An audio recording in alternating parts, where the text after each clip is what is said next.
ডাকাতের বড় সর্দার ছিল। রাশিয়া, এখন যে দেশ, এই রাশিয়ায় ওনার বাড়ি ছিল, সমরকন্দ। ওইখানকার উনি বড় ডাকাতের সর্দার ছিল। কোলের বাচ্চা, ছোট বাচ্চা পর্যন্ত ওনার নাম শুনলে থরথর করে কাঁপত। ওই অঞ্চলের মানুষ তাদের বাচ্চাদেরকে ঘুম পাড়াইতো এই ডাকাতের নাম বলে। আমরা কিতাবে, আরবি কিতাবে পড়ছি, আজ সুহাদু মিআতুন, আমার কাছে একটা আরবি কিতাব আছে, ওখানে ওনার ঘটনা আছে। এই হুজুর যেটা বলতেছিলেন আমিও আইসা শুনতেছিলাম। তো ওই মায়েরা ওই অঞ্চলে বাচ্চা যদি ঘুম না যাইতে চাইতো তো ওনার নাম বলতো, এই ঘুমাইবা, নাই তো ফুজাইলকে ডাকি। এটা বললেই বাচ্চা ঘুমাই যেত চুপ সুরসুর করে। এত ভয় পাইতো তাকে, মানে ছোট বড় সবাই তার ভয়ে কাঁপত। বিখ্যাত ডাকাতের সর্দার ছিল। কিন্তু রাত গভীরে একদিন ডাকাতি করতে গিয়ে ওই বাড়িওয়ালা আল্লাহর কোরআনের একটা আয়াত পড়তেছিল। ওই বুট খাইও না ভাই, বুট খাইও না বাবা, বুট খাইও, এমনি শুনো। তো এই কোরআনের আয়াত, একটা আয়াত ওই লোকটার শুনছে উনি, আলাম ইয়ানি লিল্লাযীনা আমানু আন তাখশা কুলুবুহুম লিযিকরিল্লাহ, যে হে আমার ইমানদার বান্দা, আমি আল্লাহর ভয়ে, আমার স্মরণের জন্য, আমার জিকির, আমার বন্দিগি, আমার ইবাদতের জন্য তোমার দিলটা নরম হওয়ার সময় আজও কি হয়নি? এই কথাই, আলাম ইয়ানি, আজও সময় হয়নি ইমানদার? ফিরবা কোন দিন? গুনাহ ছাড়বা কোন দিন বান্দা? আমার সেজদা করবা কোন দিন? আমারে ডাকবা কোন দিন বান্দা?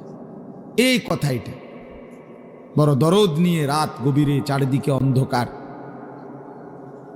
নীরব নিস্তব্ধ, এই সময়ে বলছে আল্লাহর কুদরত, আল্লাহর দয়া। এই এক আয়াত, এক কথা ওনার জিন্দেগি বদলায় ফেলছে। ওই কিতাবে আছে ফা ওয়াকাফা, তিনি থেমে গেছেন, ওয়া আদবারা, পিছনে ফিরে চলে আসছে, মানে সামনে আর যায় নাই, পিছনে চলে আসছে। আর আয়েশা এই অন্ধকার গভীর রাতে আল্লাহকে ডাক দিছে, বালা ইয়া রব্বি কাদ আনা, হে আমার মাওলা সময় হয়েছে, ছেড়ে দিলাম মাওলা এই নাফরমানির জিন্দেগি। এই ছেড়ে দিস দিয়া রাশিয়ার সামারকান্দ এলাকা থেকে হিজরত করে জীবনের তরে মক্কা শরীফ চলে আসছে।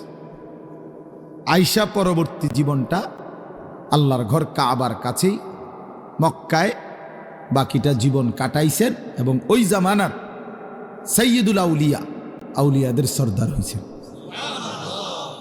ওই কিতাবে আছে ওই সময় আরবের যিনি বাদশাহ ছিলেন, খলিফা মারওয়ান, ওনার নাম উমাইয়া খলিফা, খলিফা মারওয়ান ইবনুল হাকাম মারওয়ান। এই বাদশাহ, মানে আরে ভাই বাইরে কথা বলে কেনা, আপনি একটু দূরে গিয়া কথা বলেন। কি আশ্চর্য কথা, কথা বলো ভাই, তোমার কথা তুমি বাইরে একটু দূরে গিয়া বলো। জি, তো এই খলিফা মারওয়ান যিনি ছিলেন তখন ইসলামী সাম্রাজ্যের খলিফা, ইসলামী হুকুমত ছোটখাটো না, বাংলাদেশের সমান না, না, বিশাল এরিয়া, বিশাল এরিয়া।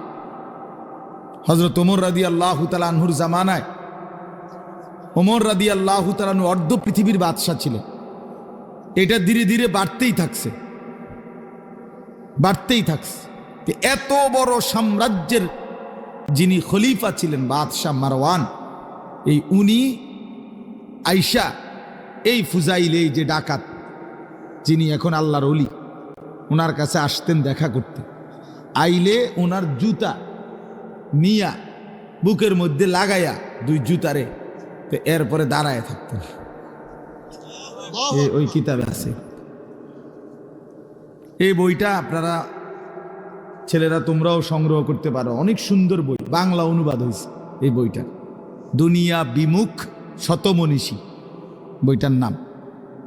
খুব সুন্দর, পড়লে খুব মজা লাগে। 100 জন বড় বড় বুজুর্গ যারা বহুত বড় আল্লাহওয়ালা ছিলেন, ওনাদের জীবন, ছোট ছোট, এই কত 150-200 টাকার বইয়ের দাম হবে। দুনিয়া বিমুখ শতমনীষী, রাহনুমা প্রকাশন, এই ছাপা। আমি ওই কোম্পানির পক্ষ থেকে কইতেছি না, আমি এমনি কইলাম। তাইলে বলার উদ্দেশ্য হইল আল্লাহ তাআলা এক আয়াত ওনারে কত বড় মানুষ বানাইছে।